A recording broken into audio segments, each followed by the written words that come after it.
Hello everyone, welcome to another video. This is OpenArchivesofHeaven and my name is Adetunji Adeoluwa. It is awesome to have you guys with us. If your day is just starting off, I hope you have an awesome day, but if it's basically over, I hope it was awesome.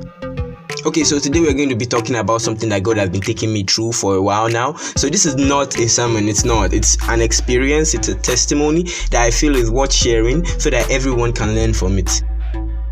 The title is What's Your Plan B? Part 1, Electricity Problems. But before we get into the video, make sure you like the video if you enjoyed it, share it if you were blessed by it, and subscribe if you want to see more of it. Alright, so let's get into this thing.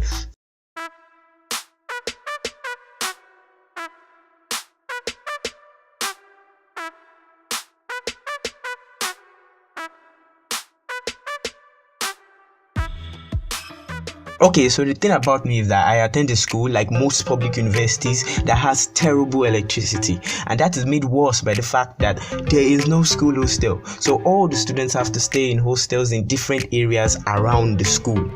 And because these areas have nothing to do with the school, each area has different schedules for electricity.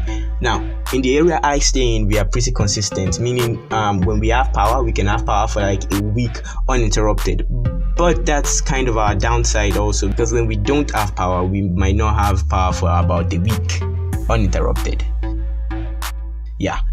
So when something like that happens, I just call my friends and I'm like, guy, you have power? And it's like, yeah, come over, we have power, come and charge. So I take all my stuff there and I charge there.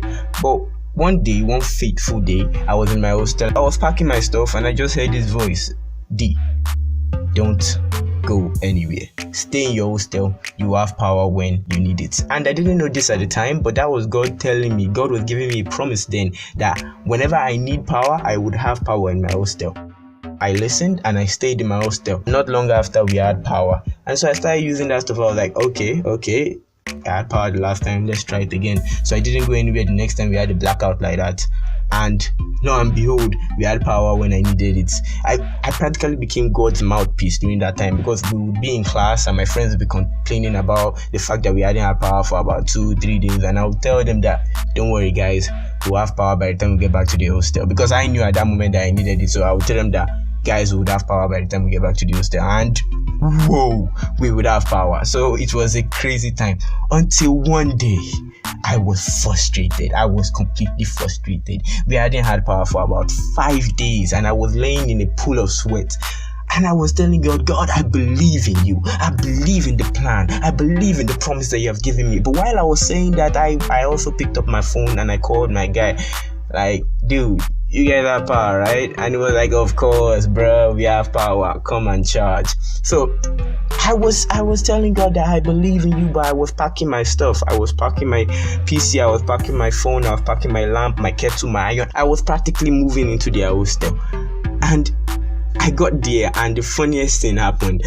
The power in that place just went off. My friend in my area called me, oh, guy, we have power now. And I was like, are you kidding me? I mean, that was God giving me the, I told you so. And isn't that what we do most of the time? We tell God that, oh, I believe in you, but you have this alternative plan somewhere. You are telling God that, oh, I believe in the promise. I believe in what you said you would do, but you're like, God, if you mess up, this is my alternative. So don't worry. If you can't do it, I can solve it myself. When God has told you, God has given you this plan, He has given you this promise, He has told you that He will do it. But we always have our plan B. And God doesn't want that. God wants us to be totally and utterly dependent on Him. Just like Shadrach, Meshach, just like Daniel's 3 friends. I can't pronounce their names, so I will not even attempt it.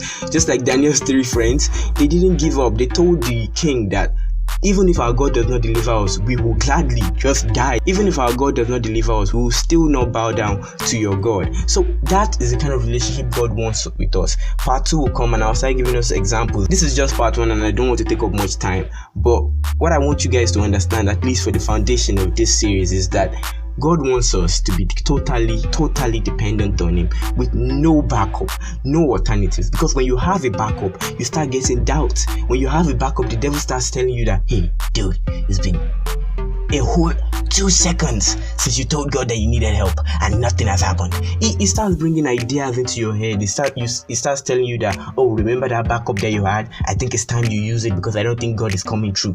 That is what you start thinking. But when you do not have a backup, you are completely dependent on God. That's the thing. Most of us don't wait until we are at the very edge of destruction because we don't trust God enough to wait until that point. We keep telling God that, oh, I know, I trust you, Lord. I trust you, Lord. But when it gets a little hot, we just say, oh, no, I'm going to use my plan B. I don't think God is coming through. When we say we trust God, let it be that we actually trust God. So when I ask the question, what is your plan B? There shouldn't be a plan B. Your plan A should be God. Your plan B should be God. All your plans should be God. Thank you for watching. This has been part 1 of What is Your Plan B. Make sure to subscribe and hit the bell icon so you get notified when the next one drops. Lastly, there's a new playlist on the channel called You Ask and We Answer, where you guys ask questions about stuff that might be bothering you in your Christian walk in the comment section, and then we answer it in video form. Thank you, and I'll see you in the next one.